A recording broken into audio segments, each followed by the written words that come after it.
Hello, welcome back to Clutter Fairy, where I help you get clutter-free so that you can live stress-free. In this week's video, I want to address something that I brought up in a previous video about homing your clutter, and that is paperwork.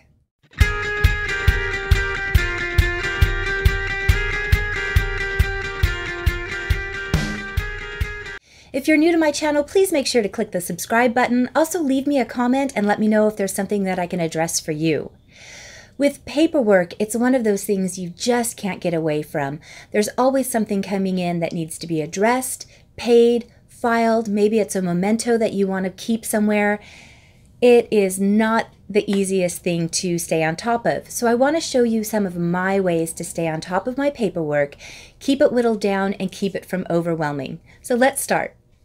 So this was the box that I keep in my kitchen, and this is where I keep it on my shelf. And as the week goes on, anything that I need to deal with, I just throw inside of this box. And then about once every week or two, I have to confess, sometimes it's 3, I will go through and just start breaking it down into categories. So right now I'm pulling out things and setting them into an overall category. Receipts is a big one for me because I'm always shopping or donating and doing things for my clients. And as I shop, I get coupons, so I keep those in a separate pile. If it's something that I know I'm going to shop for immediately, I'll throw it in my purse. But most of the time, I make a list. Every once in a while, junk mail comes in. Get rid of that. Do not save that. So I've got piles for receipts, coupons, bills or things that I need to follow up on, pet things, and I'm just setting them aside so that once I have everything broken out, I can open it up and address it as needed.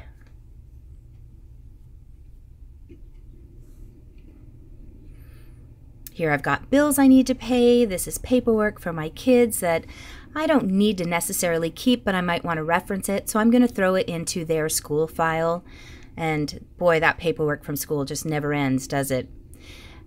And then I've got a couple of mementos that I don't want on my refrigerator, so I'm going to put those in the kids' memory files, or I'm going to scan it. It depends on how easy it is. This file is my magazine ideas file. So these are things that I saw in a magazine. I don't want to keep the entire magazine, so I just rip out or make a copy of that page, and I throw it into that file, so if I'm looking for it, I can find it quickly.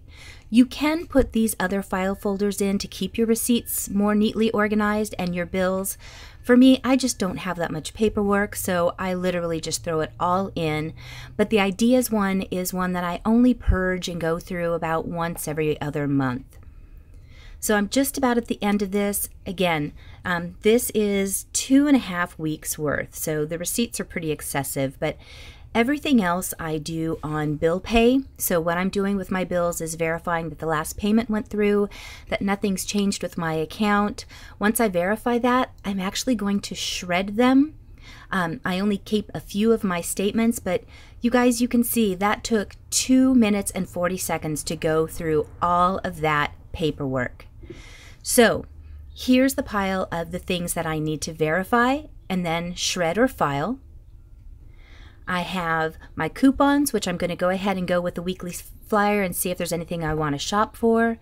These are my receipts. I will file those either for my personal taxes or my business. And then these are going to go into each individual file for my kids, for school, for records. And if it's not a category I already have, I'll create a new folder. And then these are things that I'm hoping to do, so I need to add it to my calendar. And then, of course, my favorite, my crafting and ideas file folder. So once this is empty, I'm just going to throw this right back into my box, put it back in the house, and then I can add to it as I'm going through magazines as they come in.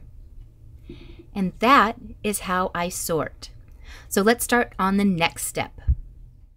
Okay, so I will put in a link for how I set up my files. I did that about a year ago, but my files are pretty simple. I don't keep a lot of paperwork, and I do go through them often and purge. So right now I'm just putting it into my personal files. Those on the left are my business files, and you'll see the tabs are all in the same place, and that helps me to remember whether it's a personal, a business, or a financial. So I'm just putting everything in the back. The one in the front is the oldest, everything in the back is the most recent. And that way when I need something, I can kind of ascertain where in that pile I can grab it. But again, I'm not keeping that much paperwork. I will purge. I will pull out the last 2 or 3 things, see if I really need it, and discard it or shred it. So if you're always doing this, your files are going to stay minimalized. So on these, I'm going to go ahead and write the checks, verify that a payment has been made, and after that, these don't even go in my file folders. They get shredded. And that is how I stay on my paperwork. That's all I have for this week's video. Hopefully the way I handle my paperwork coming in will help you to apply it to your system.